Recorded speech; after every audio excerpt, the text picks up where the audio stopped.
Good morning. This is John from the Springs Mennonite Church. Glad to be with you today. Here we are in the middle of the week. I've been talking about promises from God in the Old Testament. And I have another one today. It comes from Psalm 32 and verses 7 and 8. Here's what it says. For you are my hiding place. You protect me from trouble. You surround me with songs of victory.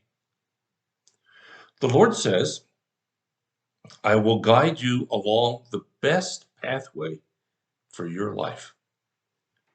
I will advise you and watch over you. Well, this promise starts off with a recognition. David, who's the author of most of the Psalms, this one too, says, You are my hiding place. You protect me from trouble. Now, when the word protect is used here, it doesn't mean you don't have any trouble. That's not going to happen in this life. I wish it were. And if there were some magical formula to make it happen, I'd be the first one to tell you about it. But that's not going to happen. We have troubles. We just do. It's part of life. It's part of living in a sinful world. One day we won't have troubles. We won't be in this sinful world, but that day hasn't come yet. And he says here that, Lord, you are my hiding place. You know, we talk about with kids and abused folks that they need a safe place. And many have said that the school is supposed to be a safe place. And what that means is that's a place where they're not going to get harmed. And a lot of people have their special place that they go to when they just want to shut out all of the noise that's in their lives. I used to have a place like that. I still go to it sometime. I go in my mind because physically I can't get there. But when I had my farm, I had a place in the back. It was up on a hill, overlooked a creek and a little meadow. Lots of pine trees, and I'd go back there and I'd just sit and listen to the breeze and the wind blowing the limbs, and cross the creek with some cows often, and they would make some noise. Maybe they'd just eat. And it's really relaxing just to hear cows eating. Maybe you've never done that. If you get a chance, try it sometime. And occasionally a bird or something would fly across, and I just sit there and just sort of soak it in because I knew that was a great place to just relax. Well, when we make God our hiding place, we can relax in the midst of anything.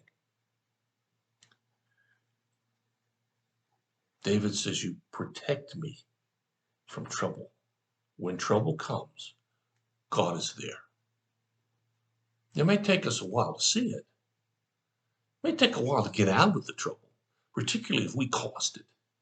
You know, sometimes we make some lousy decisions. I have. And lousy decisions don't usually result in good outcomes. And you have to sort of wait those things out sometimes. But in the midst of that, God can be our hiding place. And then the Lord says, because of that, because that's what David said, the Lord says, I will guide you along the best pathway for your life. I will guide you along the best pathway for your life. He also says, I will advise you and watch over you. But let's look at the first part.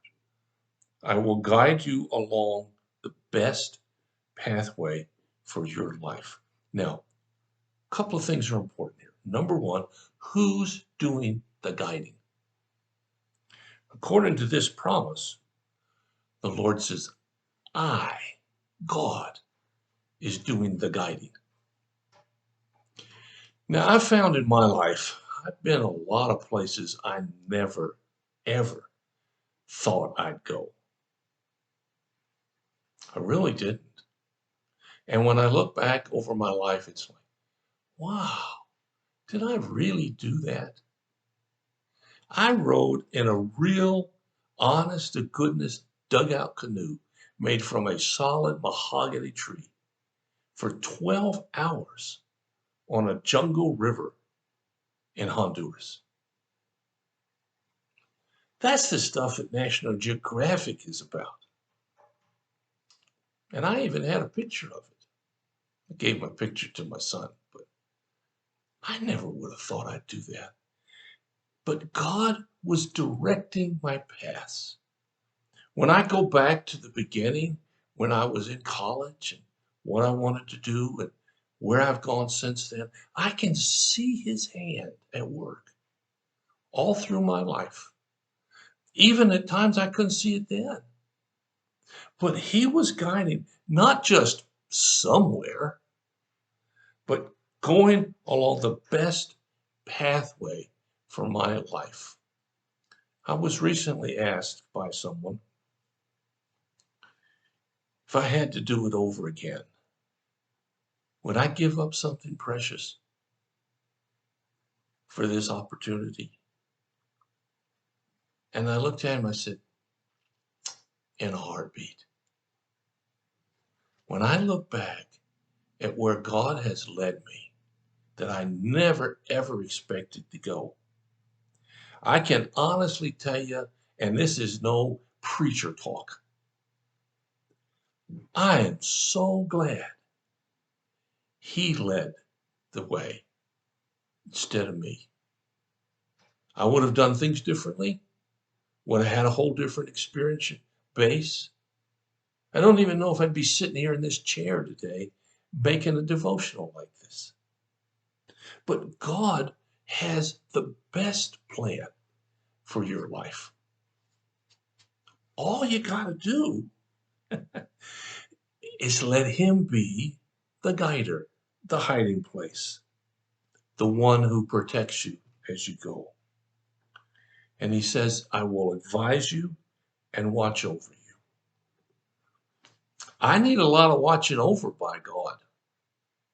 Probably you do too. You know, if I'd been left up to my own measures, oh gosh, it would have been ugly. And the times I tried, it was really not good. So the promise here is that God not only will guide you, but will guide you along the best path. The best path. When we just allow him to direct us.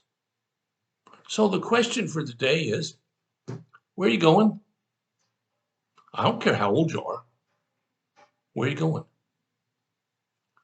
I hope it's the path that God is setting. And if it's not, okay, change directions. You can do that. Well, thanks so much for listening. If you have a need or prayer concern, let us know. We'll do everything we can as fast as we can to help meet your need. Thank you so much for listening. God bless you. I'll talk to you again.